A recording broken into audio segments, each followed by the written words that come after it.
여러분 반갑습니다. JJ 리더입니다. 금일 2022년 2월 8일장이 마감이 됐습니다. 자, 오늘도 우리 시장은 어제에 이어서 정말 재미없는 시장이 이어지고 있고요. 장 초반에는 좀 좋은 분위기를 만들어 주다가 장 후반부에 좀 급락이 나오면서 또 시장 분위기를 많이 좀 안 좋게 만들었죠. 자, 뭐 별다른 이유가 있었던 건 아니지만 미국 상무부에서 중국 기관에 대한 이 33개 신규 기업들에 대해서 미검증 리스트를 발표한 게 조금 원인이지 않았나? 그런 생각이 좀 듭니다. 자, 그 부분에 대해서 제가 좀 이따 좀 말씀드려 보도록 하고요.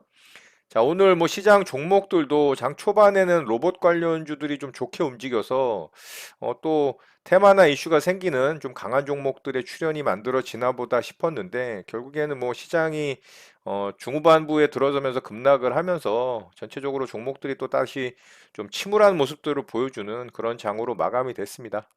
자, 오늘 시장 특징주 바로 살펴보고 우리 시장 좀 보도록 하겠습니다. 저는 오늘 아침에 로봇 관련주들 괜찮게 움직여서 로봇 관련주 한 종목 좀 매매 대응을 하고요. 마무리를 좀 했습니다.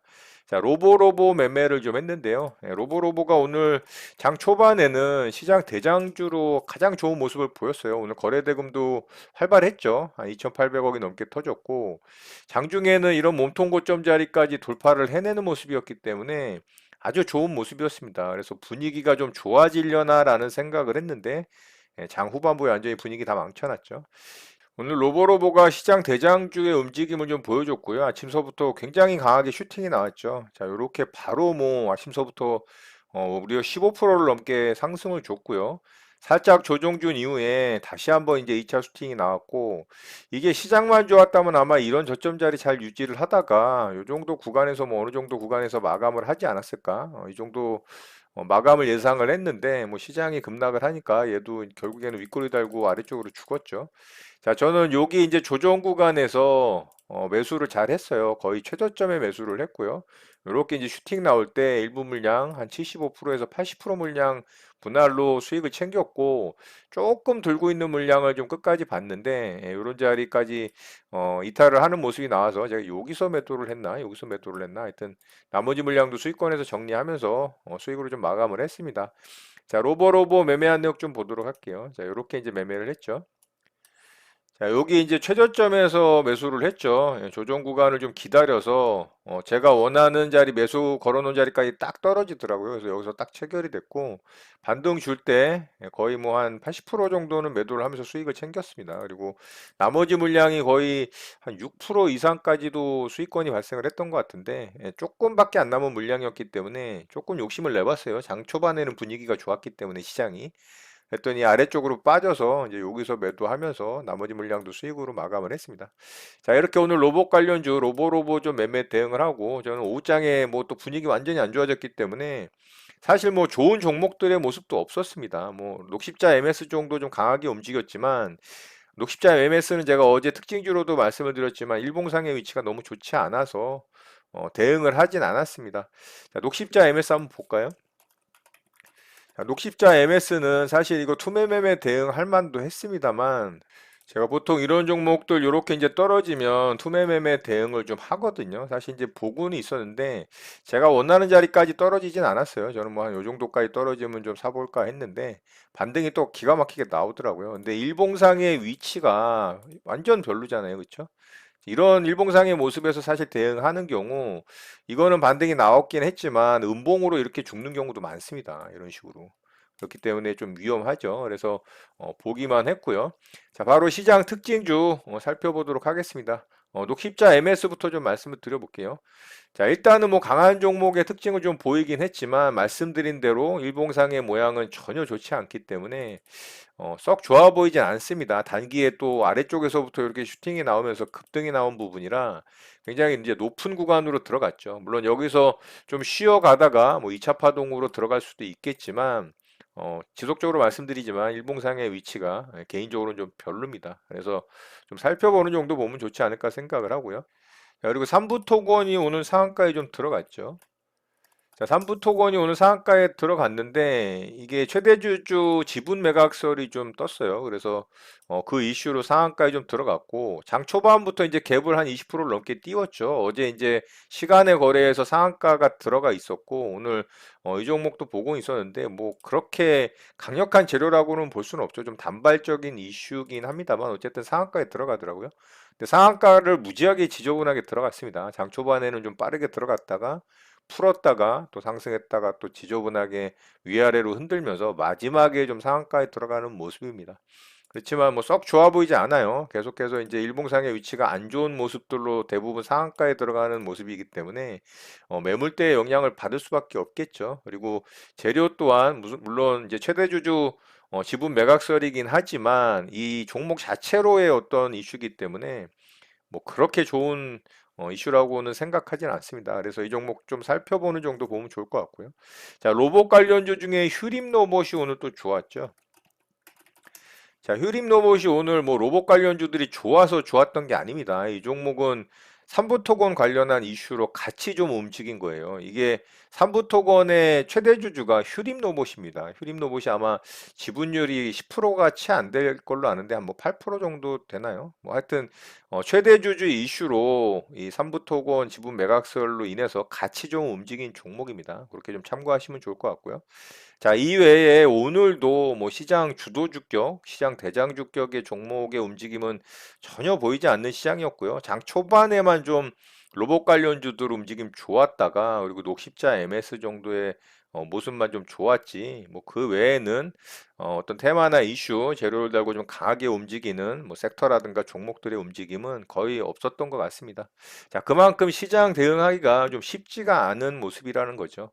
그나마 오늘 메타버스 관련한 종목들이 좀 움직였죠. 그리고 비트코인 관련해서 조금 반등이 나오니까 이제 비덴트 같은 종목들도 오늘 좀 괜찮았죠. 비덴트가 여기서 이제 121선 첫 자리에서 살짝 이탈이 나오긴 했지만 뭐 반등이 오늘 좀 잘 나왔어요. 여기가 이제 돌파된 고점 자리죠. 이런 자리들. 그래서 이제 그런 부분에서 좀 지지받고 반등이 나오지 않았나 싶고요. 그리고 다날 같은 경우도 괜찮게 또 움직였죠. 다날도 여기서 이제 120선 잘 지지받고 오늘 결국에는 10%가 넘게 거의 뭐 15% 가까이 이제 반등이 나오는 모습이었고요. 자, 그리고 뭐 펄어비스라든가 위메이드 같은 경우도 괜찮았죠. 자, 펄어비스도 뭐 그렇게 강하지는 않았는데 그래도 반등 좀 했고요. 위메이드는 반등이 굉장히 강하게 나왔죠. 위메이드 맥스와 더불어.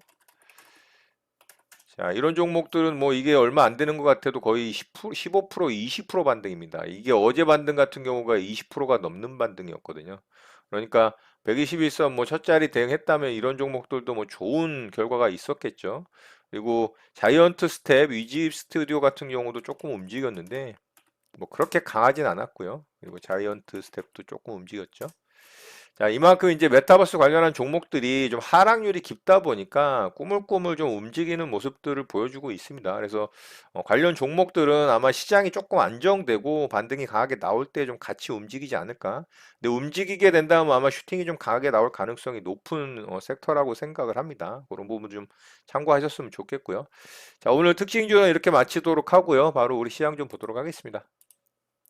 자, 우리 시장 오늘도 이제 음봉이 만들어졌죠. 장 초반에 양봉으로 뽑아주면서 아주 분위기 좋았습니다. 그런데 그 양봉 부분을 다시 이제 아래쪽으로 시가를 이탈을 시키면서 음봉으로 전환이 됐죠. 점심시간 이후서부터 갑자기 좀 시장이 급락이 떨어졌어요. 뭐 다른 이유는 사실 없는데 미 상무부에서 이 중국 기관에 대해서 33개 신규 기관들에 대해서 이 미검증 리스트를 발표를 했어요.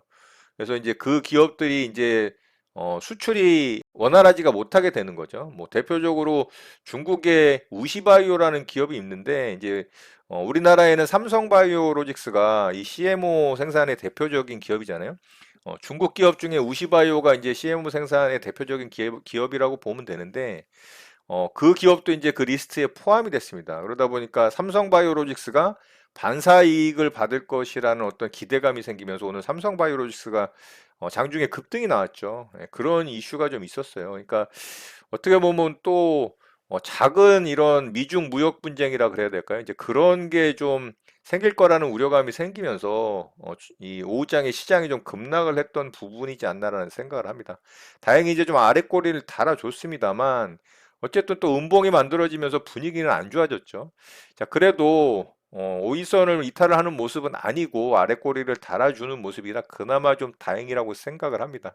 하지만 여전히 이제 수급적인 측면은 또 좋지가 않아요. 장 초반에는 외국인과 기관이 양매수로 이렇게 만들어졌었거든요. 이때까지만 해도 이제 분위기 좋았죠. 장 출발도 좋았고. 근데 결국에는 오후장에 이제 미 상무부의 그런 발표가 있음으로 인해서 외국인이 매도를 하기 시작을 했고, 기관도 이제 장 막판에 매도를 하면서 이렇게 다시 좀 매수를 하긴 했지만, 그 물량을 또 개인이 다 받아내면서 이제 수급적인 부분이 굉장히 안 좋아졌던 거죠. 자, 그래서 결국에는 음봉이 만들어졌고, 수급적인 부분도 외국인이 또 매도로 전환이 되는 그런 모습이 만들어졌습니다. 자, 코스닥 시장은 계속해서 양매도가 나오면서 코스닥 시장도 별로 분위기가 안 좋아졌습니다. 자, 코스닥 시장도 마찬가지로 음봉이 좀 만들어졌고요. 장 초반에는 양봉을 뽑아줬죠. 마찬가지로. 근데 장 후반부에는 투매가 이제 코스닥에서 더 많이 떨어졌죠. 그래도 아랫꼬리를 달아주면서 오일선을 지켜줬습니다. 이제 이런 거는 또 다행이라고 생각을 해요. 그나마 좀 환율적인 부분이 좀 하락을 해주면서 조금은 이 외국인의 수급이 시장에 유입될 수 있는 조건을 만들어 준다라는 건 그래도 양호합니다. 좀 더 많이 하락을 해야 돼요. 좀 더 많이 하락을 해서 아예 이런 이제 상승 추세를 이탈을 시켜버리는 상황이 만들어진다면 외국인의 수급이 강력하게 들어올 가능성이 생기겠죠. 예, 그렇다면 우리 시장 또 어떤 호재거리 이슈가 거기에 더해짐으로 굉장히 강한 상승이 나올 수도 있다. 뭐 이거는 제 개인적인 바람이고 시나리오지만 뭐 주시장은 알 수는 없는 거니까요. 그래서 환율적인 부분은 어쨌든 지금 하락을 해주고 있기 때문에 외국인의 수급이 좀 들어올 만한 기대감은 생기고 있다. 이런 부분은 그래도 긍정적이지 않나라는 생각을 합니다.